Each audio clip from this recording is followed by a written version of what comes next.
Alhamdulillah, salatu wassalamu ala sayyidina Rasulullah Muhammad bin Abdullah wa ala alihi wa sahbihi wa man walah, amma ba'du.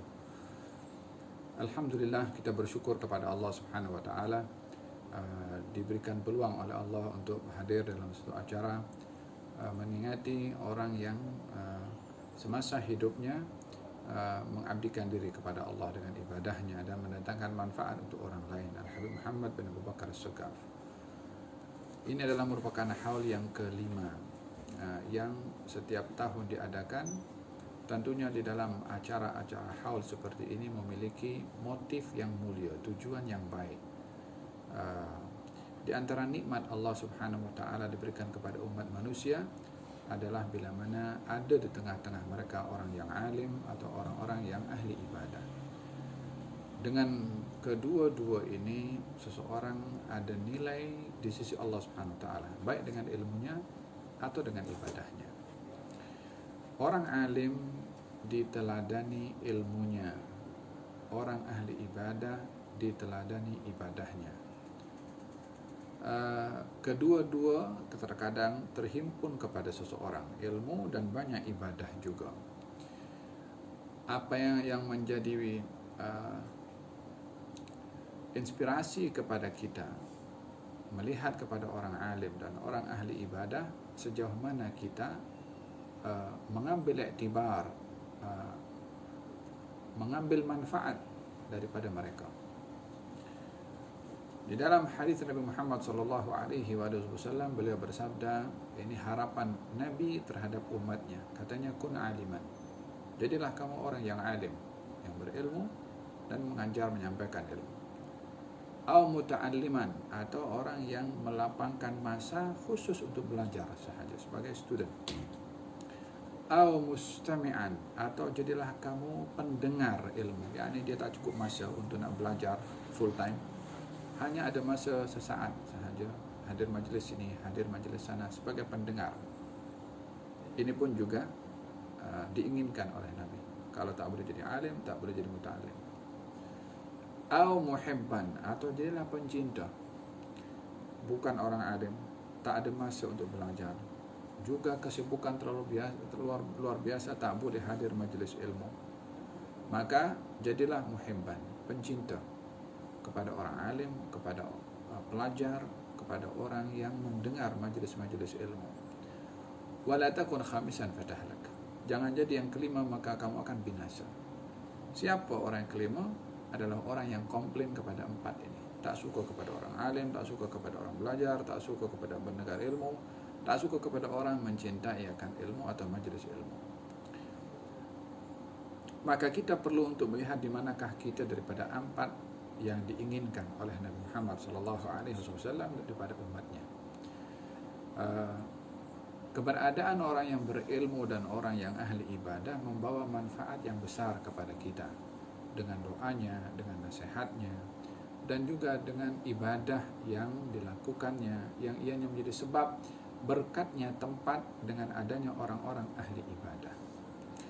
Oleh hada, dalam hadis Nabi Muhammad SAW beliau bersabda, laula syuyukhun rukka wa atfalun rudda wa hayawanun rutta, kalau bukan oleh karena adanya orang-orang tua yang beribadah, bukan karena binatang, kalau bukan oleh kerana bayi-bayi yang menyusui, kalau bukan oleh kerana binatang-binatang yang sedang diternakkan, maka Allah akan turunkan azab kepada kamu. Yakni yang menjadi penghalang bala dan azab itu turun adalah adanya, salah satunya adanya orang-orang yang saleh atau orang-orang yang ahli ibadah. Oleh sebab yang demikian, kita perlu mendekati orang-orang yang saleh dengan mendengarkan nasihatnya dan juga mengingati perjalanan hidupnya. Oleh sebab yang demikian, Al-Imam Syafi'i memberikan gambaran kepada kita dalam bait syairnya. Beliau mengatakan, uhibbus salihina walastu minhum, saya ini suka kepada orang saleh walaupun saya bukan golongan mereka. Tawadhu'nya Imam Syafi'i mengatakan demikian, walaupun beliau termasuk orang yang terkemuka daripada kalangan orang-orang yang saleh, terhimpun kepadanya ilmu dan juga amal, namun tawadhu, walastu minhum, aku bukan golongan daripada mereka. Apa tujuannya Imam Syafi'i? mengatakan saya suka dan cinta kepada orang saleh, la'alli bihim anala syafa'ah, supaya saya dapat syafaat bersama dengan orang-orang yang saleh. Di dunia bersama dengan mereka dapat syafaat, yakni dapat berkat doa, dapat meneladani dan hal-hal yang baik ketika bersama dengan orang saleh. Di akhirat mendapat syafaat bila mana bersama dengan orang-orang yang saleh, yaitu mereka yang mendapatkan peluang daripada Allah untuk memberikan syafaat kepada orang lain.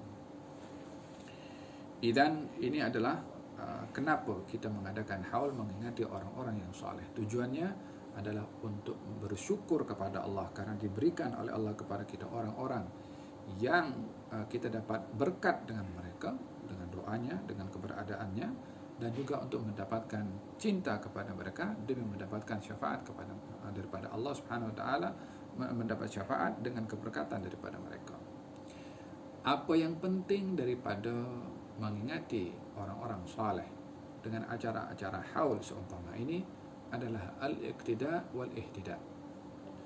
Ikut dan juga mengambil petunjuk daripada mereka. Tidak ada makna seseorang mengingati orang-orang yang saleh tanpa ada keinginan untuk meneladani, mengambil pengajaran. Tidaklah sesuai seseorang itu hanya dengan motif cinta kalau tidak ikut kepada yang dicintai. In kana hubbuka sadiqan la ata'tahu innal muhibba liman yuhibbu muti'u. Kalau kamu betul-betul cinta kepada orang yang saleh, orang yang alim, maka kamu taat kepadanya. Sesungguhnya orang itu akan taat kepada orang yang dicintainya. Oleh sebab yang demikian di dalam Al-Quranul Karim, Allah Subhanahu wa taala ketika menceritakan orang-orang yang saleh daripada kalangan para anbiya, para rasul, lalu Allah memberikan sebab kenapa penceritaan tentang mereka itu. Katanya, ulaika alladzina hadallah fabihudahum iqtadi. Mereka itu adalah orang-orang yang diberi hidayah oleh Allah. Siapa? Para anbiya, para rasul, para aulia. Maka dengan hidayah yang ada pada mereka diberikan oleh Allah, kamu ikut kepadanya. Suruh ikut hidayah yang dibawa oleh orang-orang yang saleh. Acara haul seperti ini, mengenang orang-orang yang baik, tujuannya adalah mencintai kepada mereka, ingin mendapatkan syafaat dan juga meneladani kepada mereka.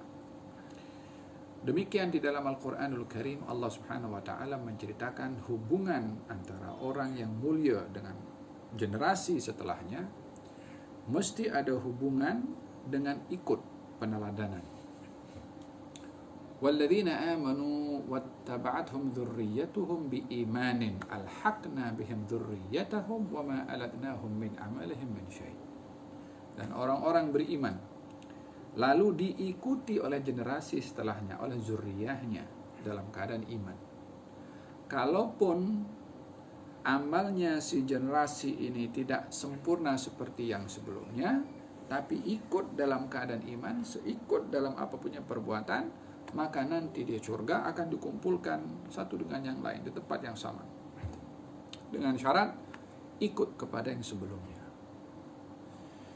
Oleh sebab itu, mudah-mudahan dengan acara haul Al-Habib Muhammad As-Saggaf yang kelima tahun ini akan memberikan semangat khususnya kepada ahli keluarga, kepada generasi setelahnya, dan juga kepada pencintanya untuk meneladani amal-amal baiknya, ibadahnya, mencintai kepada beliau dan orang-orang yang saleh yang masih hidup, agar supaya mendapat keberkatan dengan mencintai orang yang saleh bersama di dunia, bersama dengan mereka di akhirat. Al-mar'u ma'aman ahab. Seseorang akan dihimpunkan bersama dengan orang yang dicintai. Kita berdoa kepada Allah, moga-moga Allah Subhanahu wa taala berkati majlis pada malam hari ini, acara haul Al-Habib Muhammad As-Saggaf. Moga-moga yang hadir diberkati oleh Allah, mendapatkan ampun, mendapatkan maaf. Mudah-mudahan Allah mengangkat darjat Al-Habib Muhammad As-Saggaf di sisi Allah Subhanahu wa taala fi maq'adi sidqin inda malik muqtadir. Mudah-mudahan Allah Subhanahu wa taala berkati ahli keluarganya, dipelihara oleh Allah Subhanahu wa taala, dan moga-moga Allah Subhanahu wa taala lindungi kita daripada meneladani orang-orang yang dibenci oleh Allah, dan diberi hidayah oleh Allah kepada kita untuk meneladani orang-orang yang baik dan mulia di sisi Allah Subhanahu wa taala. Amin Allahumma amin. Wassalamualaikum warahmatullahi wabarakatuh.